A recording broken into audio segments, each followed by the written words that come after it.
let's have a quick look at the combination of all my tools so far.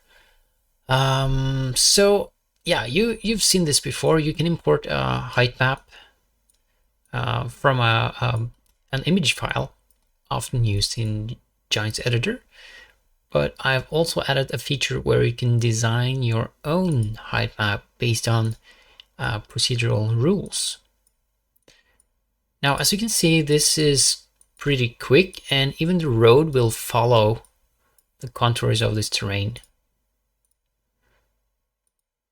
which is crazy cool. You can even, like, you can see here, maybe I'd like to have the curve of the road go on the outside of that mountain. No problem. I can edit that road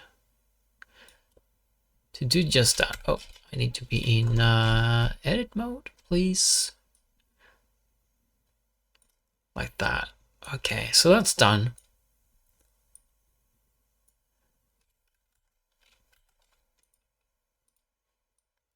That's taken care of.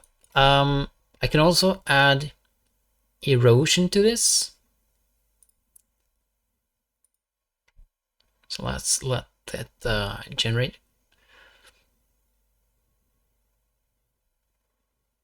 There we go. Now I have erosion added on top of this terrain. Makes it a little bit more realistic. What's next is trees. So I'd like to add trees, right? Let's enable the tree mask.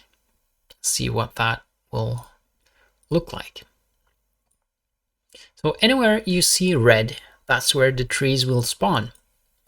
I have this mask tool here, which will enable different slope angles so I can spawn trees there. And notice that the road is not selected, and that's because I'm combining the mask of the road and makes it cut through the selection of the trees. Now let's select this, that's fine. And then I go to the all view here, and then I can add trees. So now I'm adding 7,200 trees. Let's add some more, 12,000 trees. And you get an instant preview of what it would look like. Now, if I were to change the slope angles here, you'll see that the trees instantly update based on this rule, right? And I can go back and add even more trees, 20,000 trees. Make it really, really dense and filled in here. But I also have cliffs, so I can add cliffs to this terrain. And wherever there's a cliff or a rock, the trees will not spawn. So look at that. If I make that 0 again, so there's no cliffs spawned, the trees will pop back. So I can keep adding loads and loads of these cliffs and rocks. That looks quite nice when you see it in game, actually, that they are sort of buried into the ground, and yeah, we'll poke through the foliage and in between the trees. Well, that's almost done, right? The one thing I don't have here is the field dimension tool. It's quite complex to add that. That's something I'm working on, and eventually I'll get there. But let's have a little bit more fun with the terrain first. Let's disable erosion because it's so heavy to drive.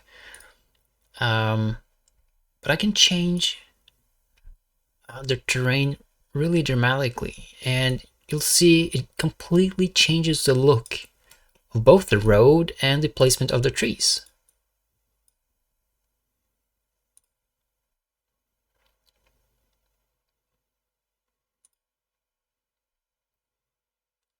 It's truly time to have fun with map making.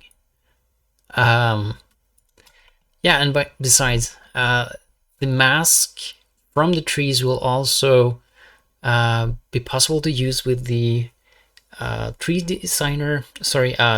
creator script and foliage creator script.